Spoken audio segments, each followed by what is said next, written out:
Hello and welcome to the Machine Learning Podcast, the podcast about going from idea to delivery with machine learning. Your host is Tobias Macey, and today I'm interviewing Eran Yahav about building an AI-powered developer assistant at Tabnine. So Eran, can you start by introducing yourself? Hey, thanks for having me. I'm Eran. I'm the CTO co-founder of Tabnine. Other than that, professor of CS at Technion, which is one of the leading Israeli universities. I've been doing research on program synthesis from many years now. I think since before it was cool, and definitely looking forward to this conversation. And do you remember how you first got started working in machine learning? Well, I've been working on program synthesis for many years now. I think it's since the mid 2000s or something like that. And somewhere around 2010, we realized that a lot of programming tasks are extremely repetitive and can be automated if we learn from millions of examples. So initially, we worked on classical approaches, mostly logic-based approaches to program synthesis, using version spaces to represent spaces of candidate programs and explore the space of programs for synthesis. But when neural networks started to gain popularity again, and mostly when LSTMs started to be useful, I really got hooked on that. And from then on, I think really evolved together with the field closely to NLP techniques through transformers, and and the rest, as they say, is history. And really, since the age of transformers, so to speak, together with my students and with Yoav Goldberg from Bar-Ilan University, we've done a lot of cool things around the expressive power of various networks. So fairly theoretical work, expressive power of various RNNs, applications of LLMs in general for software engineering, and also did very cool work with my student Gail Weiss and with Yoav on interpretability of transformers and reverse engineering transformers. So that was a few years back already. So been in this field for a while now. And so for the Tab9 project, can you describe a bit about what it is and some of the story behind how it came to be and why this is the problem that you want to spend your time and energy on? So Tabnine is an AI assistant for software development. It helps you with all software development, maintenance tasks. You can help you generate code, generate tests, generate documentation, review your code, and it will eventually help you drive the entire software development lifecycle end to end using AI. So back, I think in 2018, maybe we were the first to bring code completions to market, initially just in Java, based on classical techniques, let's call them more logic-based and semantic techniques. But when we moved to use GPT-based networks 2019 and extend the platform to support more than 80 languages, I started by focusing on code completions because we saw that it's a good place to deliver a lot of value to developers. But the vision is much wider. I think it's pretty obvious now that the future of software development is AI driven. So, like everything in software development is going to be assisted with AI. You will not write software or maintain software without AI, just like you don't do it without a compiler, right? Or without an interpreter, doesn't matter, for interpreted languages. So the future is software development is AI driven. It will take some time to get to that point where the entire process is AI driven, but we definitely see more and more pieces of this vision materialize, right? Every month that passes, we get another task in software engineering boosted by AI in a significant manner. For the use case of AI as an assistant to your development progress, what you mentioned code completion as the initial foray into that space. I'm wondering what you see as the main motivations that individual developers and then at the team or organizational level they start to adopt these AI capabilities into their development practices. Yeah, so I think for individuals, it's mostly productivity and also, at least for me, also some elements of discovery. So as I'm working with Tabnine, I obviously get the acceleration of not having to think about syntax and even about the implementation of various things that either I've done a million times before and I don't want to remember, or even things that I don't know how to do and I don't really want the nitty gritty details. I just want it to be done, like calling some API or something like that. So definitely acceleration and productivity boost for the individual, but also higher quality of code and discoverability, especially with Tabnine Chat. I ask questions on how to do certain things where I don't know the answer, and I get educated. I learn stuff from Tabnine Chat. So maybe kind of a more structured answer to your question is, as an individual, I feel that Tabnine serves three different layers for me. One is remind me. It reminds me things that I know how to do, but I just don't remember the exact details. Second is teach me. It teaches me how to do things that I don't necessarily know how to do. And the third thing is elevate me, like really give me wider context and make me a better developer by kind of exposing various ways to do stuff. So as an individual, it is really like working with an expert that can expose you to new things as well as remind you kind of the non-interesting things and get them out of the way quickly. To answer a second part of the question, for organizations, I think again, it's clear to any organization that all software is going to be developed with the assistance of AI, right? So there is an AI in the future of software development anywhere and everywhere. So organizations are coming to us to see how Tabnine can improve productivity, how can it harmonize the code that is being created in the organization, right? Because when everybody is following kind of the same model or the same AI when they generate new code, you get harmonized code. They're kind of all of them are inside the distribution, so to speak. So nobody is kind of getting on a tangent, right? They're all like on the common path in some sense. And with the launch of Tabnine Chat, organizations are also coming to see whether chat can accelerate knowledge sharing and help answer questions that would otherwise require human experts to answer. So a wide range of things. And again, as the functionality of Tabnine increases to expands to code review and to other surface areas, I think we'll see even more demand from organizations. Yeah, I particularly like that thought of having the expert sitting over your shoulder, because that is one of the challenges to scaling engineering teams, is that there's only so much expertise that can be built up within an individual or a set of individuals, and it takes time to proliferate that knowledge. And it's also sometimes challenging to be able to ensure that all of the people who are coming into the team are allocated enough time with those experts to be able to pick up the various signals that you receive through that interaction. And so by being able to reduce the total amount of time required to gain some of that context and knowledge, it allows that subject matter expert to scale more effectively, because they don't have to spend as much of their time on staring over somebody's shoulder while they write code and try to figure things out. Yeah, absolutely. And it allows you to kind of get things right from the get-go because you're getting help as you're generating the code. You may be generating in a way that will pass the review later, right? So it's not only that you get the expert knowledge, in a sense, you get the expert knowledge early enough so you don't have to get rejected in code review and redo what you did, right?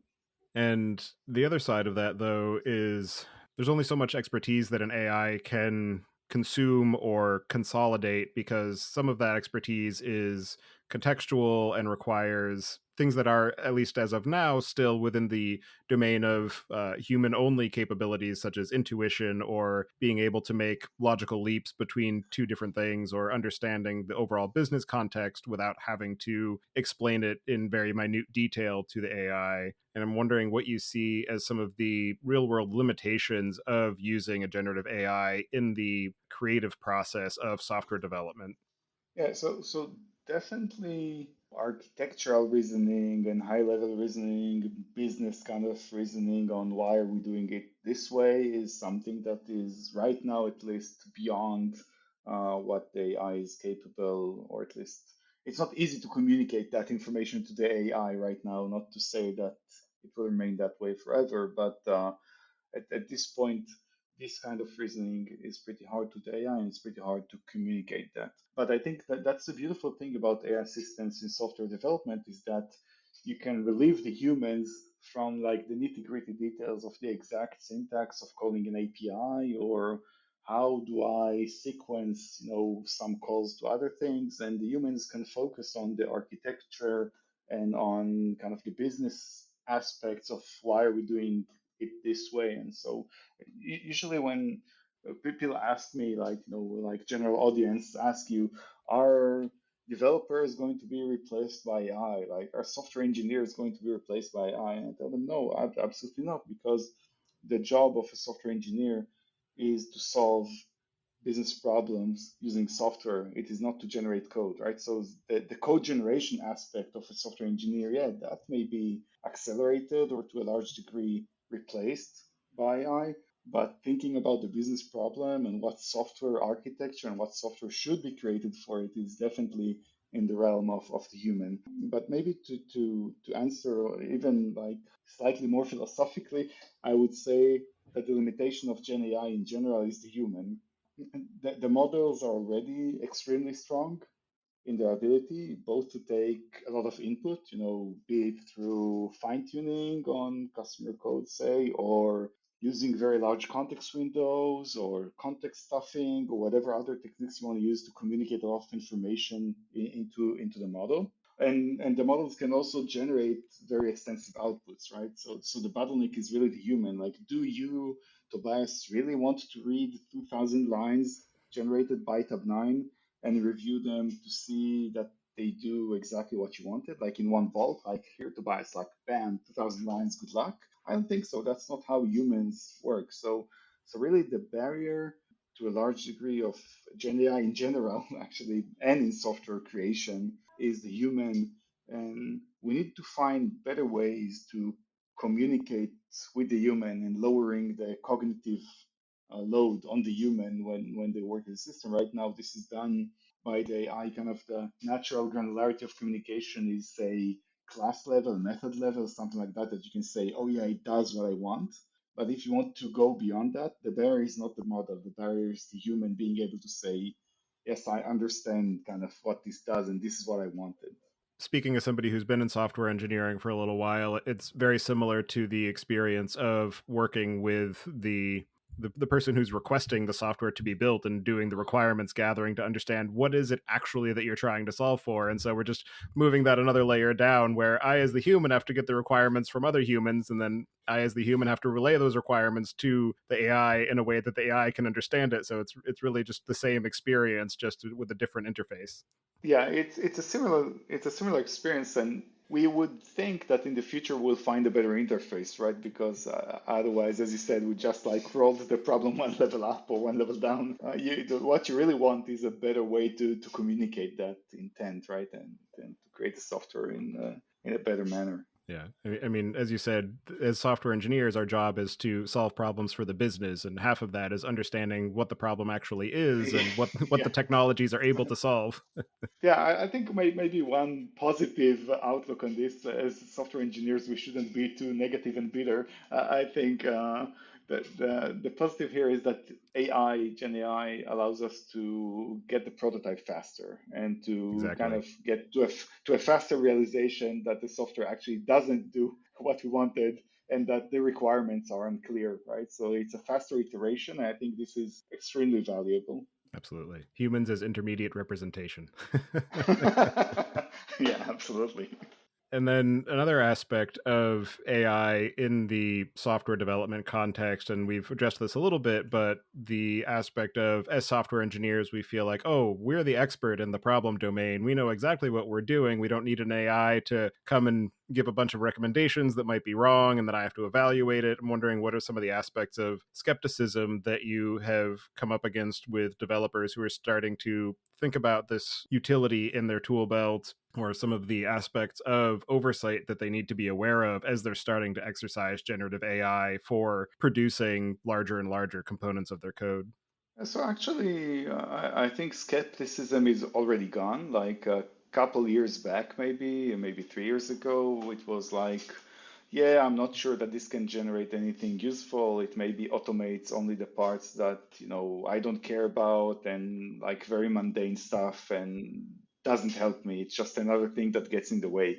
But in the last maybe year and a half, maybe 2 years even, I think the technology has matured to a level that is really pleasing, and it's a pleasure to work with something like Tabnine. And you work with it, and it's like, oh, I actually didn't know that it is capable of doing that. I'm pleasantly surprised, and you get like a sequence of these pleasant surprises all the time. Not to say that all of them are pleasant. Sometimes the surprises are unpleasant, but for the most part, it's a pleasant experience. And one interesting psychological thing about the product is that people love the product. And I think one reason is that we are developers, we are fans of the technology, and we are really rooting for the product to succeed, right? We want AI to succeed in some sense. So whenever it succeeds, like, oh yeah, it got that right. That's very like we're happy for the product that it succeeded, which is a fascinating psychological phenomena from my perspective.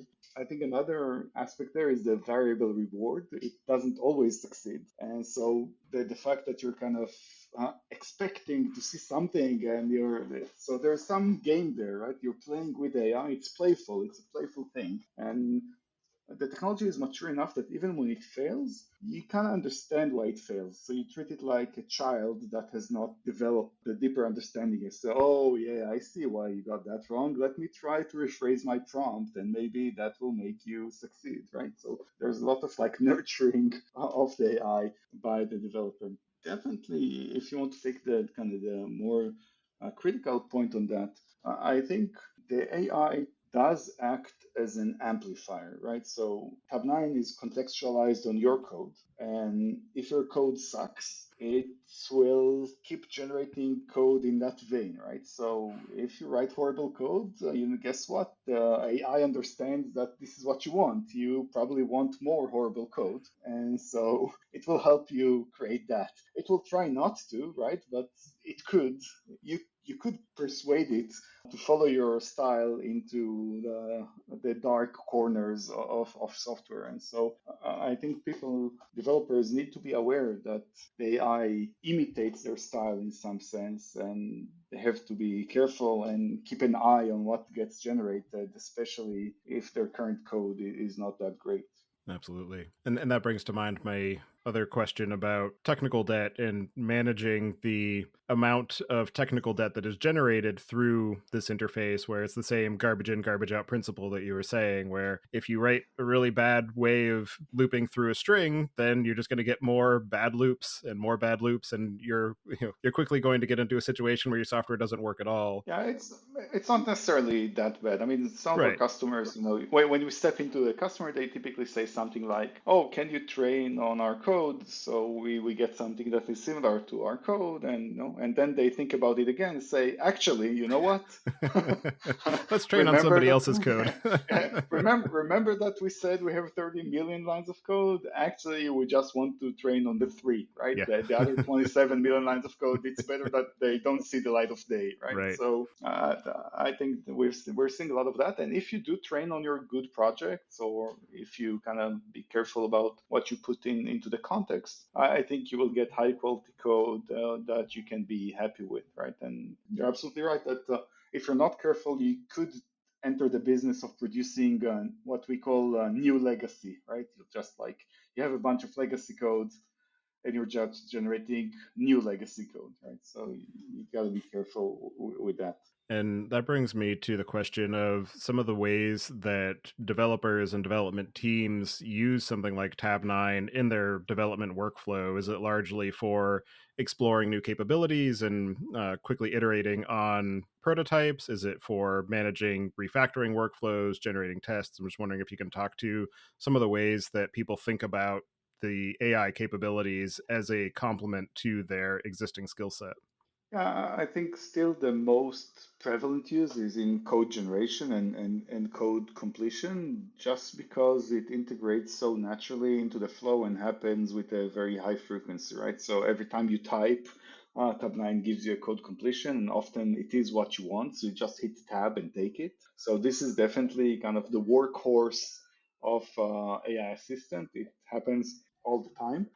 Similarly, when you write a kind of a method signature or comment inside the code that is again in code generation style, but maybe longer form code generation of an entire function or entire class directly from the comment, this is also very widely used. Other things like test generation, documentation generation definitely happen, but just in naturally their frequency is lower just because their frequency in the software development kind of life cycle is slightly lower, right? Unless your job is just to generate tests, which happens, you're still spending most of the coding time like just writing code and not writing tests or documentations. Not to say these are being used quite often, but their frequency is obviously lower. And Tabnine chat is also used very frequently. Then it's more like what you said, more discoverability, like how do I do X or where can I find Y and stuff like that. So it's, yeah.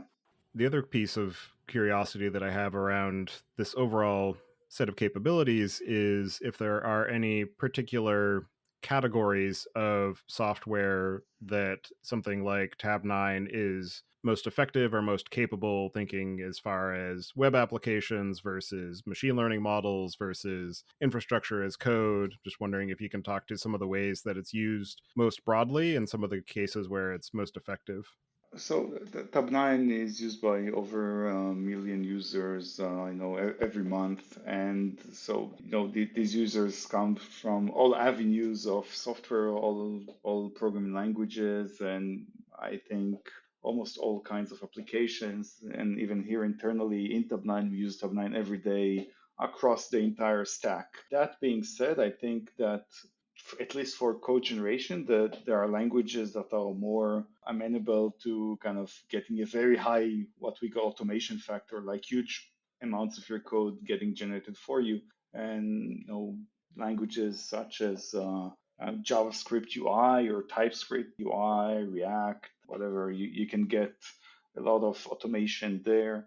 Definitely Python data science work is also highly automatable, again, because many times the tasks are well defined, so it is easy for you to communicate to the AI what is it that you want, and it is easy for you to judge that the result is what you wanted. So maybe taking a step back, I usually talk about the fundamental theorem of Gen AI, which holds also in Gen AI for software, which is a kind of, I call it a theorem, but it's really maybe a trivial observation that just says that the cost of specifying what you want plus the cost of consuming the result has to be much, much lower than the cost of doing the task manually, right? So if I have to work real hard to tell Tabnine what I want, and I have to work real hard to check the result is what I wanted, then maybe it would have been better for me just to do it manually. So I would say the kinds of software or the style of software for which AI is most useful or appropriate are tasks that are easy for you to define what you want and easy for you to kind of judge whether what you got back from Tabnine is what you needed, right? So it's really again the style of software is more about the where is it easy for the human to communicate with the system, both in terms of input and in terms of consuming the output. And UI is a trivial example because you can run the program and see whether the UI looks like what you wanted or not, right? And so it's easy for you to judge. Data science is another because you maybe hit a button, see the plot, and say, yeah, that's the plot I wanted, right? So things that are very easy for you to judge whether the program does what you wanted it to do. And the other interesting piece that you already alluded to is the set of languages that are supported. You mentioned that when you were first doing code completion, you started with Java. Now that you're using generative AI, you've expanded the set of languages that it works with. I'm curious if you can talk to what the analogy is of natural language, large language models being biased largely towards English, and how that compares in the software ecosystem and some of the ways that you're looking to tackle the long tail of languages that people would like to have supported. Yeah, that's Interesting. I think there's enough code in most languages to drive a very successful model. So our current models support, I think, maybe up to, I don't know, 60, 80 languages, depending on how you count. The ability of the model to generate clever things is definitely more biased towards the kind of heavy head of languages. So you'll get great results, JavaScript, TypeScript, Java, Python, PHP, C++, Rust. So I don't know, probably Ruby, probably forgot a bunch of others, and maybe the support in Lua and Elixir would be slightly less sophisticated, but there's definitely transfer happening between languages, also in natural languages, by the way, but even more so, I think, in programming languages. So you'll be surprised that even if you don't have a lot of Elixir code out there in the world, the model does pretty well on Elixir, and even more interestingly on Verilog or system Verilog code, which is also substantially different than what we're used to as in higher level programming languages. So it's not exactly the same effect like having a language model for Hebrew, which is very very challenging. There's more transfer happening, I think, between the programming languages. Yeah, I think that the overall problem space is compressed compared to all of human language because all programming languages are targeting the same core capabilities of Turing completeness. They might have different semantics or different ways of approaching it, but they all have the same base set of constructs and capabilities that they're trying to compile down to. And I'm sure that that simplifies the translation between the syntactical elements because the core semantics are largely similar. I mean, there are obviously programming languages that have very esoteric capabilities or ways of approaching a problem, but at the end of the day, it all compiles down to CPU instruction sets. Yeah, there's another aspect here. You're absolutely right, but there's another aspect here that there's actually the base signal, like the carrier signal, which is the programming language syntax itself. But largely, what we do today with programming languages is calling APIs and libraries, and the syntax of the programming language is very very simple, and it's easy for the model to pick that up. The model always almost does not make syntactic mistakes, right? So it's all about the APIs and libraries and how you call them, how you sequence them, etc. And that is largely shared between languages. So, if you're using whatever Twilio API in Java, JavaScript, Rust, or something, you're going to get almost very similar names for kind of API calls. And the syntax of calling a function may be slightly different, but there is some structure there that is really shared across all languages, and the model picks that up quite nicely. And now, digging into Tab9 itself, can you talk to some of the design and implementation details of the product and application, but also some of the ways that you think about the model training and development and deployment aspects? Yeah, so let me see where should I start?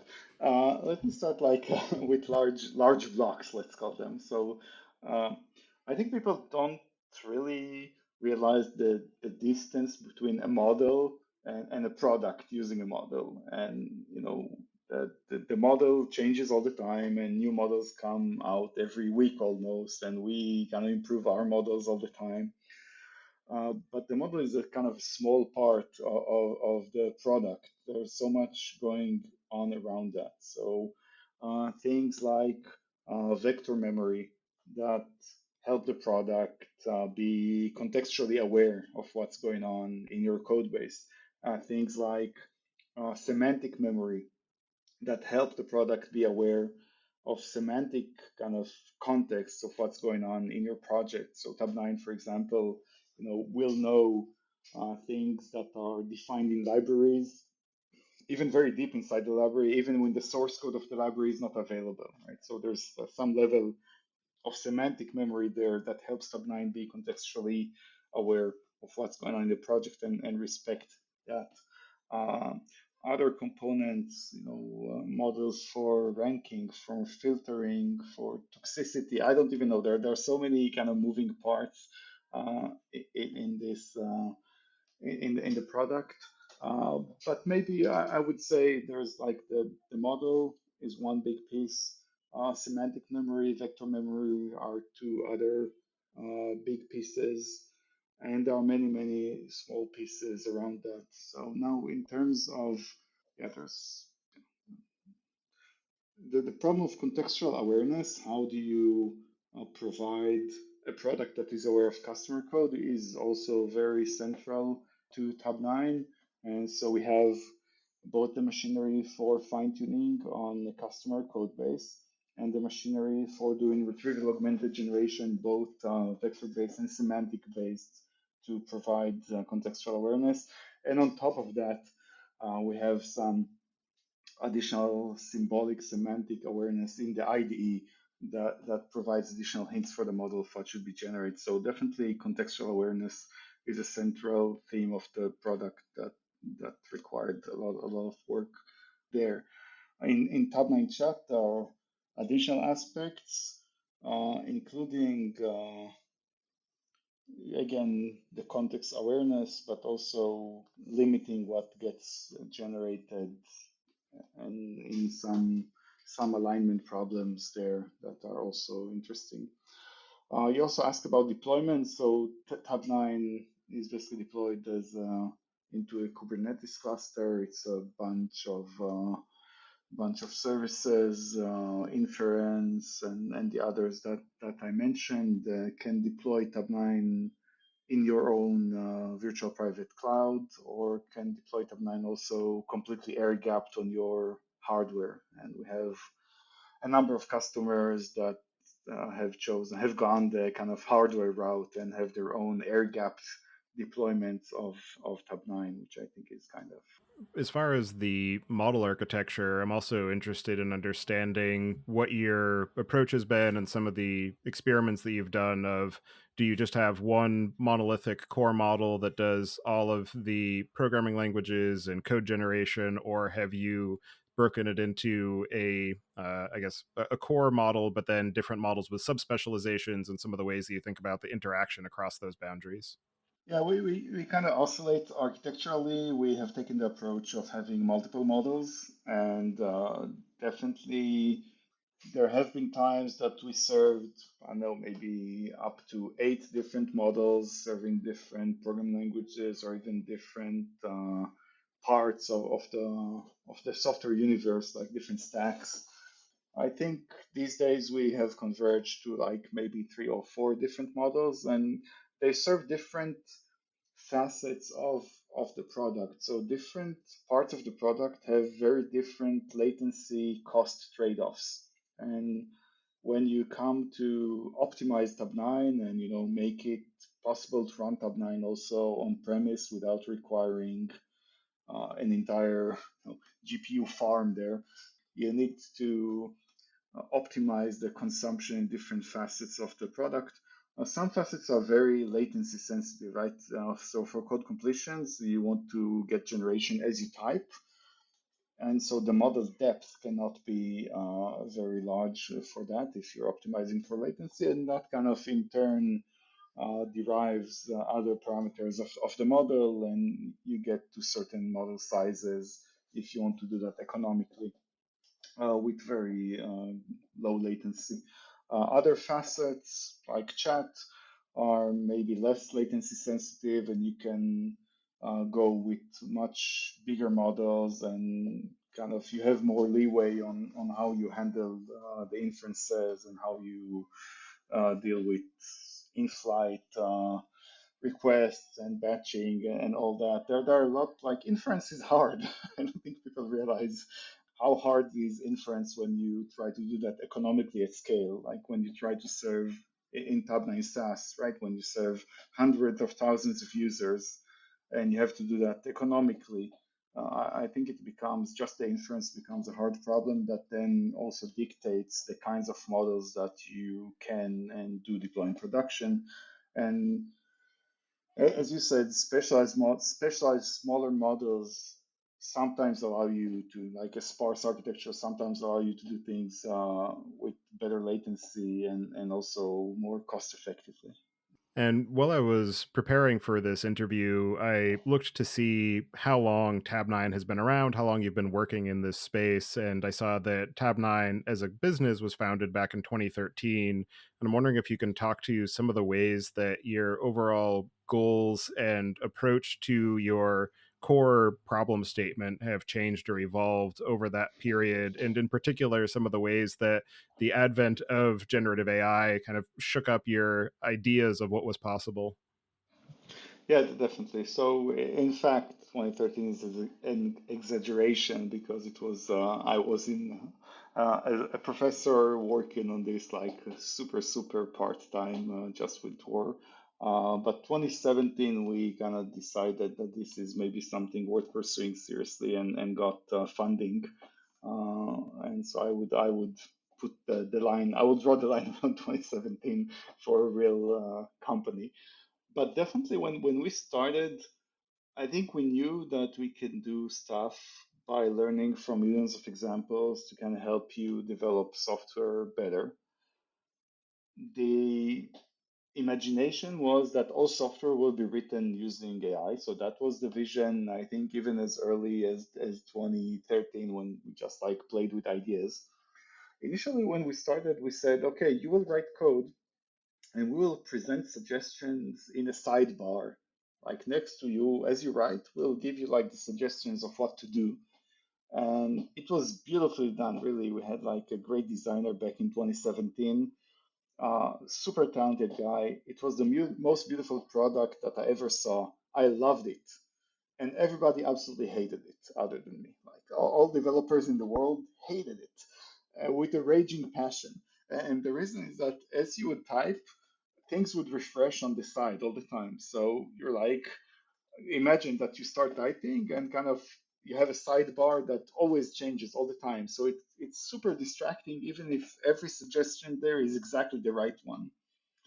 And then one of our users said, like, hey guys, like, why don't you just like put that, do exactly the same, but make it as a code completion natively in the IDE. Just insert it in the right place and pick one. Just pick the best one because we said we'll show you several options you can pick, and we were totally kind of like very naive in the user interaction. And once we put that in as a code completion, I think then it clicked and we got very good adoption starting in 2018 and 2019 when we expanded to additional languages. Then Tabnine really started to get traction. Yeah, I think I've been humbled by the progress. So back 2019, had you asked me if we'll be able to do what Tabnine is doing now, I'll say you probably in a decade. I can't even imagine that this would be possible. And every day I'm kind of surprised and amazed and humbled but what it can do. And as you know, as the entire research area kind of keeps progressing, I'm kind of amazed by the things that we are able to do these days. I think really, I think for me, in the last few years, I've kind of came to the I don't know, my realization or speculation that quantity does breed quality, which is something I was highly skeptical in the past. So, like I said, piling more and more parameters will not make you that much better. And you know, it looks like it does. So, it's, uh, I think maybe whether you do it like you know with a sparse architecture or keep on piling parameters into a dense model is besides the point. But these models become stronger and stronger, and I'm amazed by the abilities that we have in our hands today. Again, as I said earlier in the conversation, I think for many of the tasks, the human is the bottleneck. So your ability to describe what is it that you want and your ability to consume back what has been generated is the bottleneck. So the bottleneck is IO, so to speak, between the human and the machine, right? If only we can figure out how to make humans multi-core. Yeah, exactly. In your work of using these generative AI capabilities to build a product that is focused on developers and their workflows, you mentioned things like latency being a challenge. I'm wondering if you can talk to some of the most complex aspects of customizing an LLM for this specific context of software engineers. Uh, yeah, that's an interesting question. I think, as you mentioned, latency. I think we spend a lot of time on the granularity. So it's not necessarily the model directly, but again, how you interact with it. But what is the right granularity of generation? Like, should it be 5 lines, 20 lines, 200 lines? What are the boundaries? How do you make it easy for the user to consume the result? And this is happening also in test generation. Like, how do you make the result accessible? Let's say I generated 200 tests for you. uh, how are you going to what are you going to do with that? Are they all valuable? Which one are the valuable one? How do you guide the model to generate the valuable tests and not just increase the test count? Right. So these kind of questions, I wouldn't say that the model per se is a challenge, but definitely everything around the model.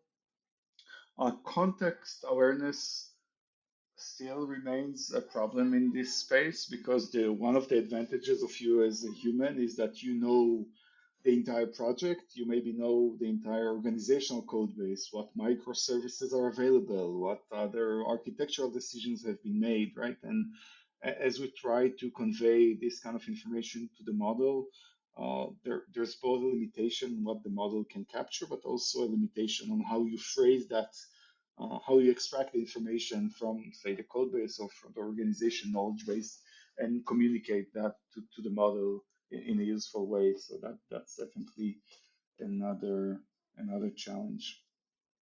Another aspect of the problem is not just the capabilities, but also the accuracy and understanding when you've generated an accurate result and being able to build a feedback loop for the model. And I'm curious if you can talk to some of the ways that you think about the assessment and measurement of accuracy, given the fact that that can be a bit of a nebulous concept in software engineering because again, it comes back to, are the requirements accurate? So is the output accurate based on the requirements, or is it just that the requirements are inaccurate? And some of the ways Yeah, that you think about building those feedback loops into the successive training iterations of the model. yeah, it's a really hard problem, and we are spending a lot of energy on evaluation. We obviously have our own evaluation harnesses that kind of intuitively pick up a repository that we haven't seen in training from GitHub or somewhere. Erase some parts, try to complete them, see how well we did. But even measuring how well you did is a kind of a tricky concept. What exactly do you measure? Each metric has its own problems, and so we have like a slew of metrics that we learned how to kind of weigh them together and how to kind of get a read of whether the model is better than the previous one or not. So definitely a lot of lab evaluation.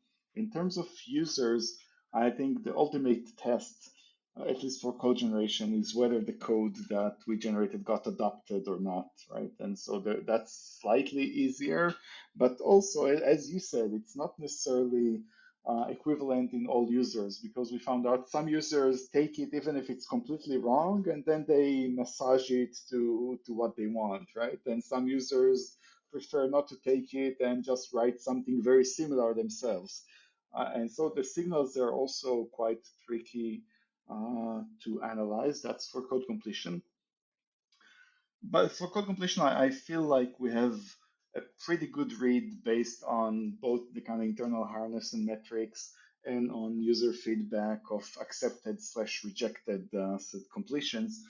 For chat, this is much harder because the both the specification, like the question of what you asked, is kind of more fuzzy often. It's more natural language heavy, the interaction. It's multi-turn, right? So it's there's like more than one iteration in which you get the requirement specified and refined, and then the result may or may not be taken by the user based on, it may be too long, so the user didn't take it. So there are all sorts of harder to analyze signals when you're analyzing the score or the kind of evaluation of chat.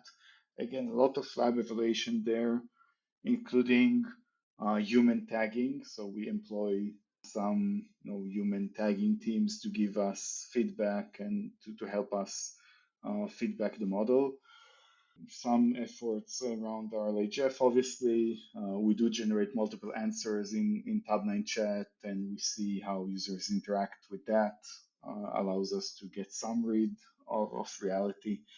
But these evaluations are very, very tricky, especially for chat that is generating code, because just as you said, Tobias, the spec is unclear, right? Somebody wrote some natural language specification and then got some result, which is not clearly completely wrong or completely right, and it's very hard to evaluate.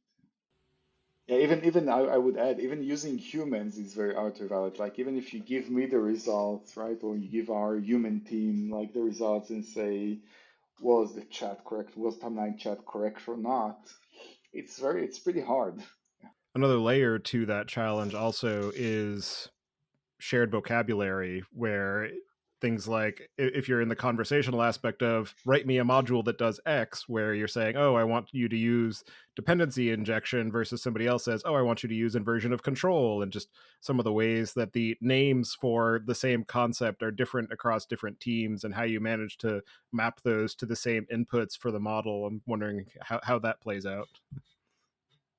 Uh, yeah, the honest answer is I don't know. It's hard. As you said, I I think we're not there yet. I think we're hitting a lower kind of lower bar of challenges on the human expressivity of people saying, whatever, write me a sorting algorithm. So you might get bubble sort, and you say, oh no, I didn't want bubble sort. I want something else. So you get some other code and say, but actually, this is totally not what I wanted because I wanted to make a library call. I didn't want you to re-implement the entire sorting algorithm, right? So now this entire interaction, is it good or bad? Should you have given like the library call as the first answer for the first interaction? You don't know how to grade that, right? And we're seeing a lot of, this is like a trivial example, but seeing a lot of those interactions.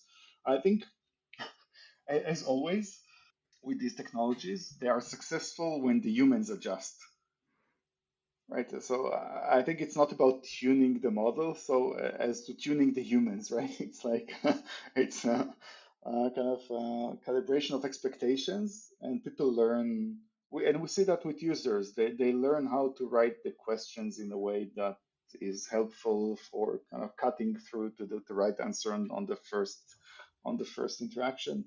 It's not different from people learning how to use Google, right? It's kind of same kind of skill, and I think developers will improve in doing that. So it's not, people like to call it prompt engineering, but it's not really that. It's not as far as that. It's just like learning to communicate with an assistant that is maybe very smart, but very limited in its ability to communicate, right? So Yeah, I was going to ask you about that idea of prompt engineering and being able to share a set of prompts that produce a particular category of output, or some of the ways that you think about training humans. And the biggest question, I guess the main question I'm driving at, are what are the aspects of customer education that you find yourself having to come back to as people are onboarding onto Tabnine?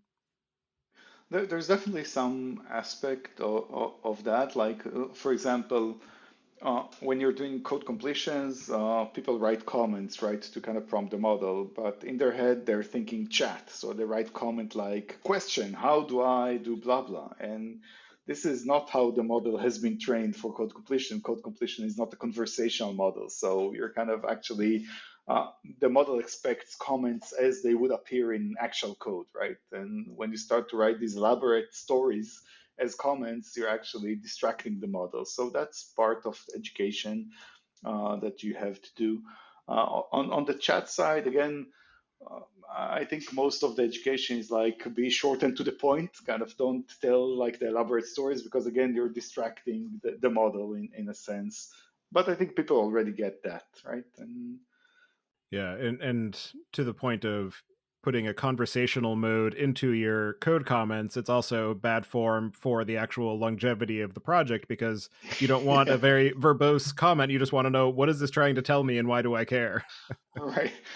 Yeah, absolutely. I think one interesting thing in actually test generation, which I found interesting, we do test generation from the code itself right now, right? So it's like the opposite of TDD in some sense, right? You don't say what are the requirements, you look at the code and you generate a test for it, but you're not given a spec, right? You're not given a specification unless there is some comment there. So for test generation, for example, it is helpful to have a comment that says what is the code expected to do. It helps test generation test what you intended for the code to do and not what the code does, right? So these kind of things are kind of usability issues that should be solved probably in a different way in the product, right? To kind of ask you for the spec in natural language.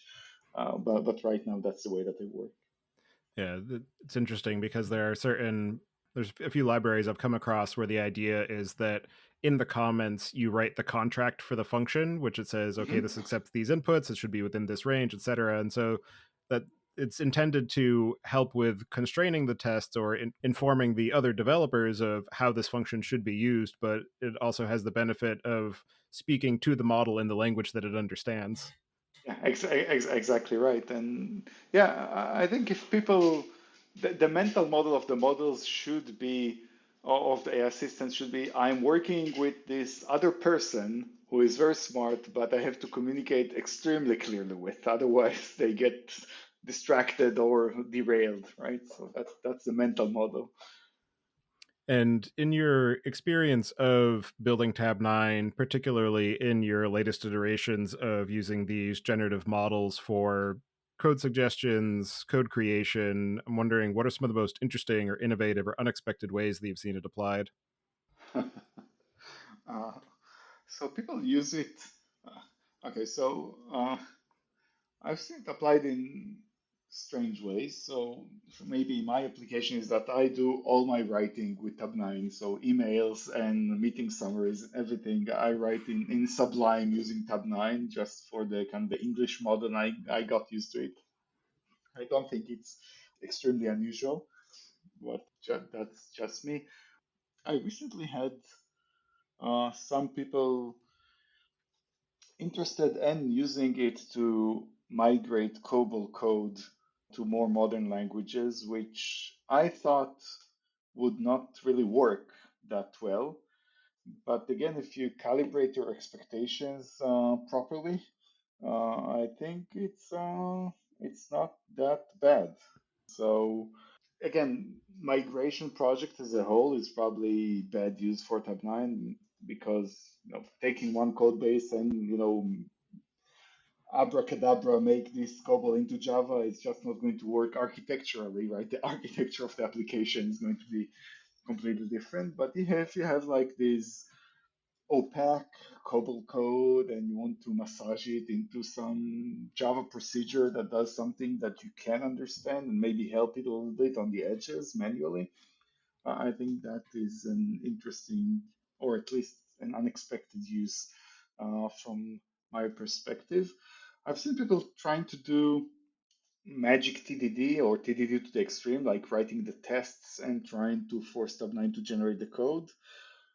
It kind of works in small cases that you can fit all the test cases into the context and whatnot. But I think that's an interesting direction for the future. I think something like that would happen in certain domains, right? That you just write the tests and hit a button and get the code. So I can definitely imagine that as a viable use case of the technology moving forward. Yeah, I think that's roughly it at the high level. Yeah. From the test creation perspective, too, it sounds like you would probably want to have your test harness pre-configured and you're just filling in the individual tests rather than just, I have absolutely no tests, write some for me. Yeah, yeah. So it has to be something like that. Yeah, some balance. And in your experience of building this product, working with the developer community, what are some of the most interesting or unexpected or challenging lessons that you've learned in the process? Yeah, there are. I found out that people are very passionate about languages that I didn't know existed. And so I think we get a lot of requests. Again, it's just my ignorance, not to say that the language is bad in any way. It's just that I was not aware of like the amount of code that is being created there. Like for example, PowerShell was one example that the community was very excited about using Tabnine for PowerShell, and I was like, "Hey guys, I don't even know that it works, right?" But definitely that would, I think those languages were kind of surprising. Maybe another surprising aspect is kind of the very logs of the world, the hardware languages that again were completely off my radar, and people just came and said, "Hey, it kind of works for these languages, but can we make it better?" And so we are making it better for these languages, and it's interesting. It's very different than what I'm used to, at least as a software engineer. In the space of software engineering, software development, development teams, I'm wondering what are the cases where you see AI and AI assisted development as the wrong choice? Ah, that's a good question. I think for code generation, probably if you are working on like the one-off algorithm that is very clever, and especially if you're working on some, I've worked in the past on like concurrent low-level algorithms. So I can imagine if you're working on a concurrent low-level algorithm that has a lot of requires a lot of global reasoning, subtle reasoning, and you're the only one in the world that ever wrote this algorithm, right? It's not like you're reinventing some concurrent garbage collector or something. But like you are legit, this is your algorithm first time, then probably AI code generation is not your best friend at this point, right? It's a very subtle kind of puzzle that every piece has to fit neatly together with global reasoning. And I think it's probably for the generation part, it's maybe not the best use of the tool. This is really a task that is heavy on human intelligence and human reasoning right now, could change tomorrow, right? When the models become even better. For other aspects that are not generation, I think AI assistance is always the correct choice. Like if you're using it to review your code or to do test generation or do stuff like that, even if the AI is wrong, it teaches you something because if you say review this code and AI says gives you some comments, say like this comment is wrong, but I understand that the code is written in a way that could mislead you to that reasoning. So let me maybe restructure the code to make it more obvious to you and to the next human reader, actually. So I'm doing a service not to the AI. I'm not in service of the AI. I'm in service of future Iran that will come to this code a year from now and say, who's the idiot who wrote that, right? Because I don't understand. And so I think for review, for test generation, AI assistance is always the correct choice, even for the one-off algorithm.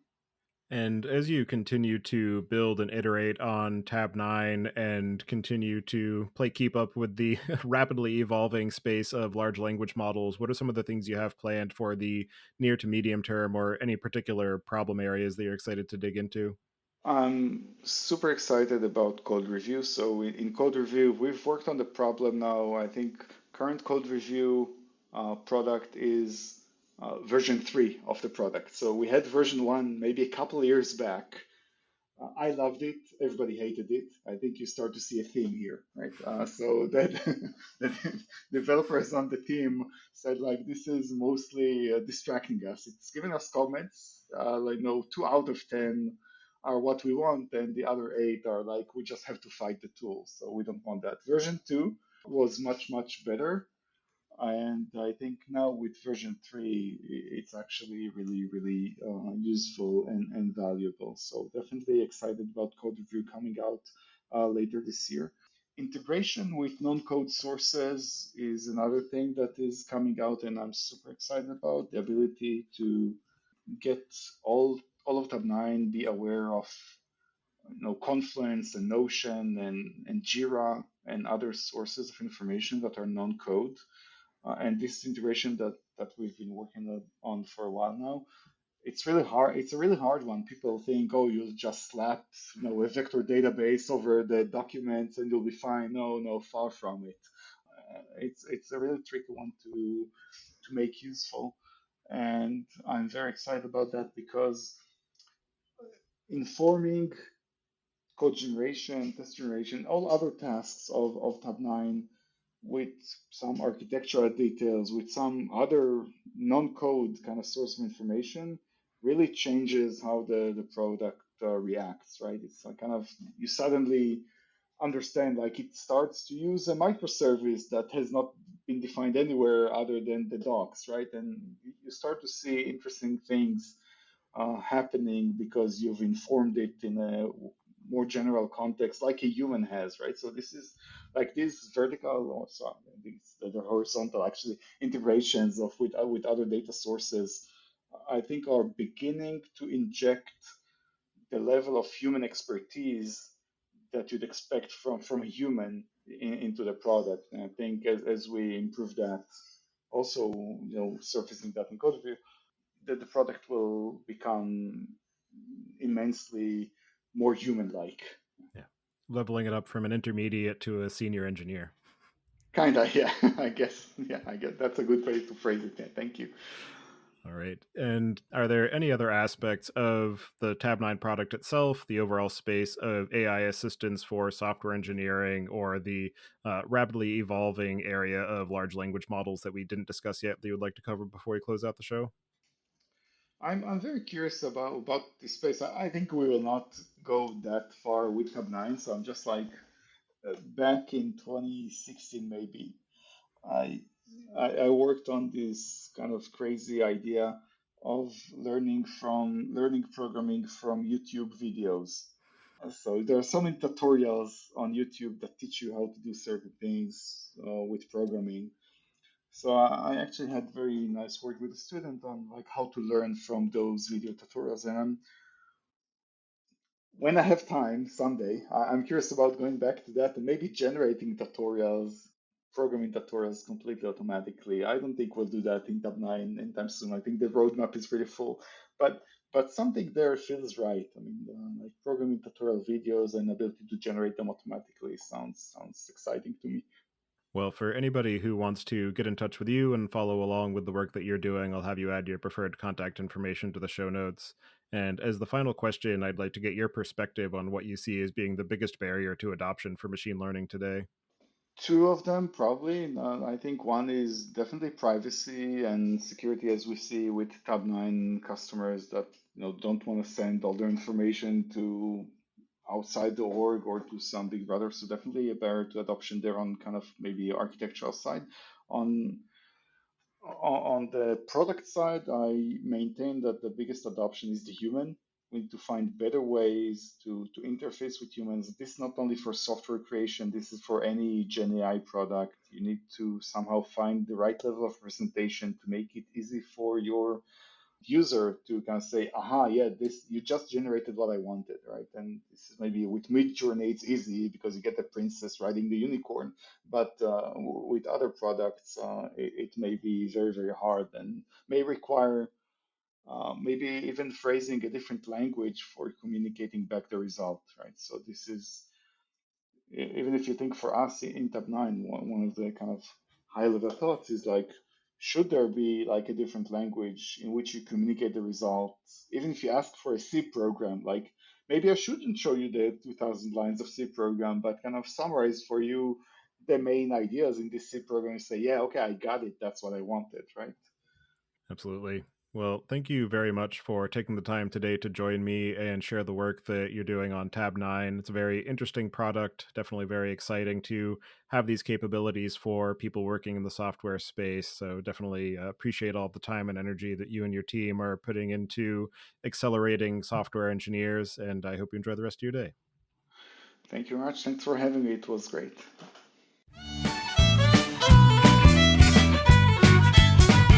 Thank you for listening, and don't forget to check out our other shows. The Data Engineering Podcast, which covers the latest in modern data management, and Podcast.init, which covers the Python language, its community, and the innovative ways it is being used. You can visit the site at themachinelearningpodcast.com to subscribe to the show, sign up for the mailing list, and read the show notes. And if you've learned something or tried out a project from the show, then tell us about it.